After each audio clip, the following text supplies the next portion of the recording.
Sleep. Sleep is a subtle and critical factor in your resilience. We're going to take a simple, practical look at a very, very complicated subject.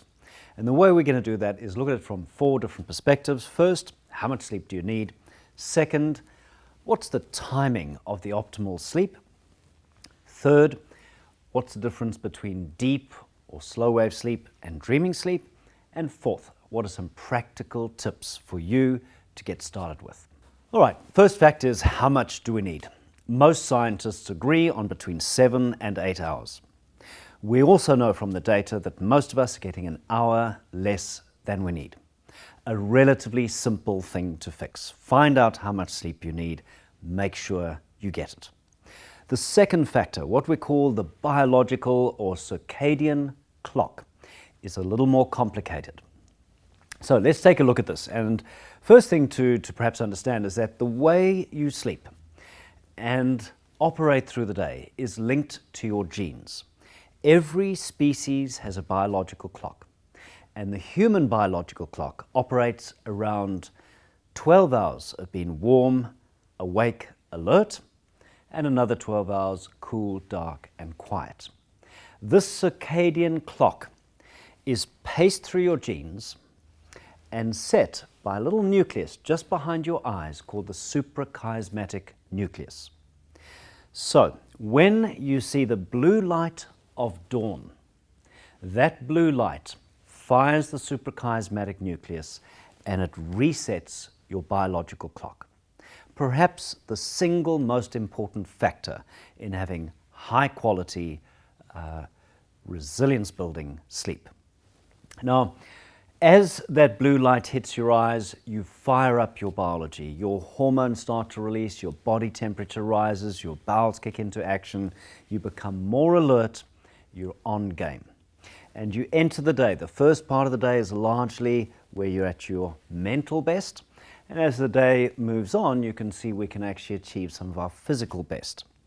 And then towards the end of the day, as light fades, we hit the second critical point in sleep, the cool down phase. Now, melatonin is the chemical which is released round about 9 p.m. and that helps your body to cool. Now, there are in fact many factors that drive you into sleep. One is melatonin. One is just simple physical, mental fatigue.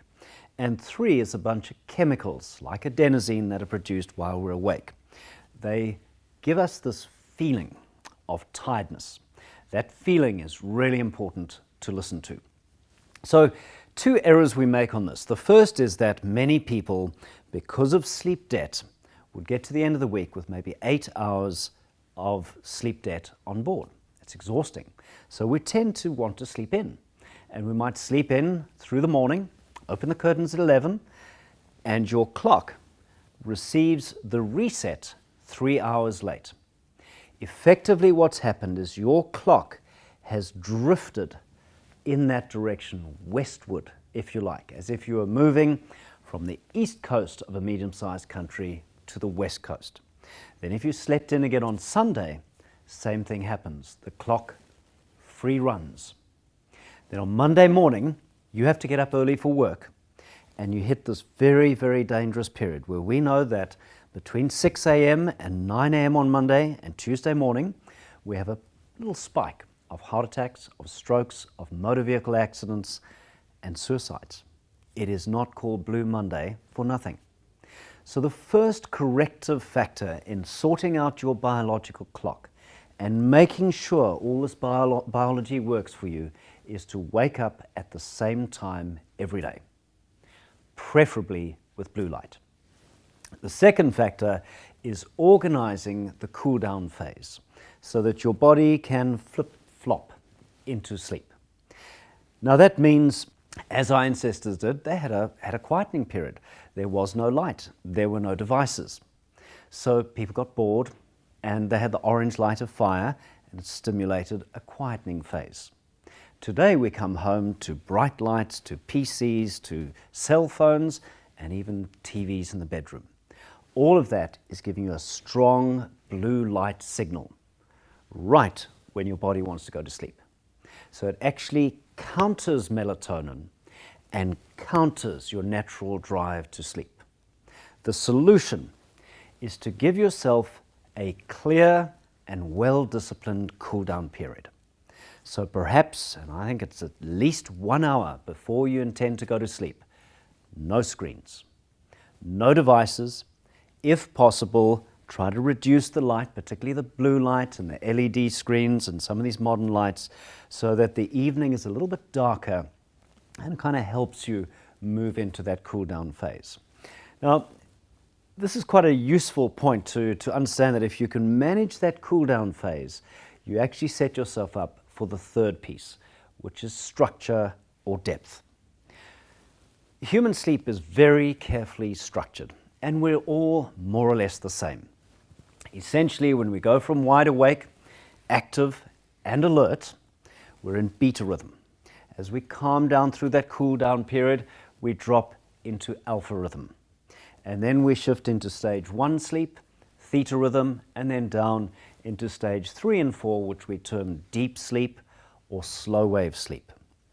Now, as you'll see from the graphic, that as humans, we tend to grab our deep sleep in the first part of the night, between 10 p.m. and 2 a.m. And then after 2 a.m., we tend to accumulate our dreaming or rapid eye movement sleep. That ratio of deep to dreaming sleep is really essential for the resilience benefits of sleep. And you can imagine for many of us who are active and alert in front of TV or screens up until 10 or 11 o'clock at night, think of some kids who are doing homework, they are in fact deleting the first cycle of deep sleep. Really important not to do that.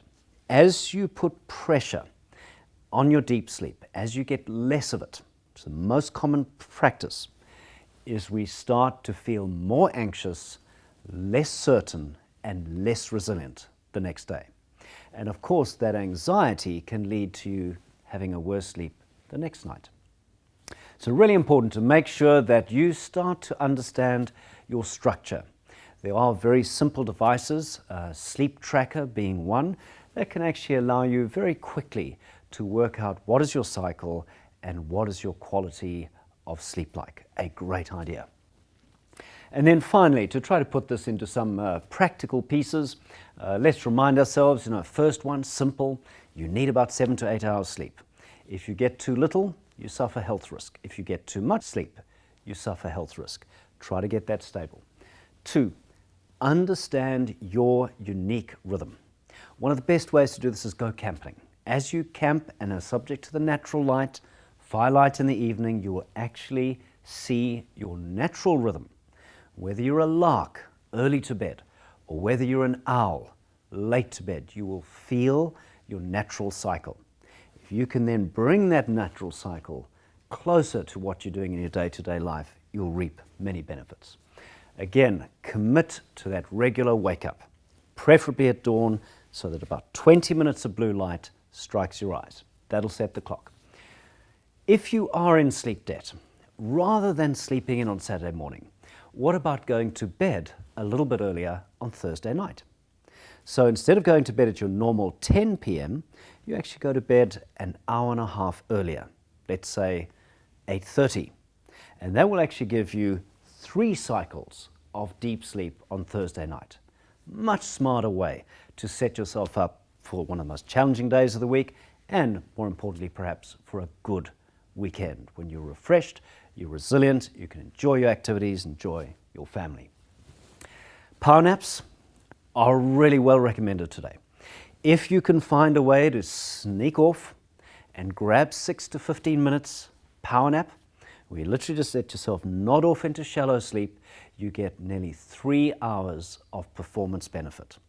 That is a very powerful technique, and urge every one of you to see if there's some way you can maybe sneak out to your car, slip under your desk, and grab a quick power nap.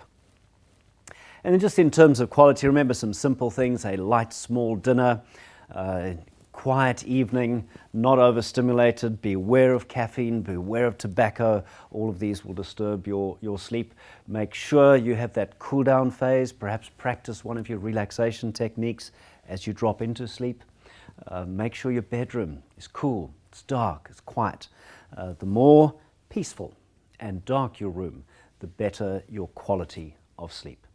And finally, for those of us who are regular exercisers, probably a better idea to exercise in the morning rather than at night, where the exercise effect can be to warm you up and to make sleep a little more difficult.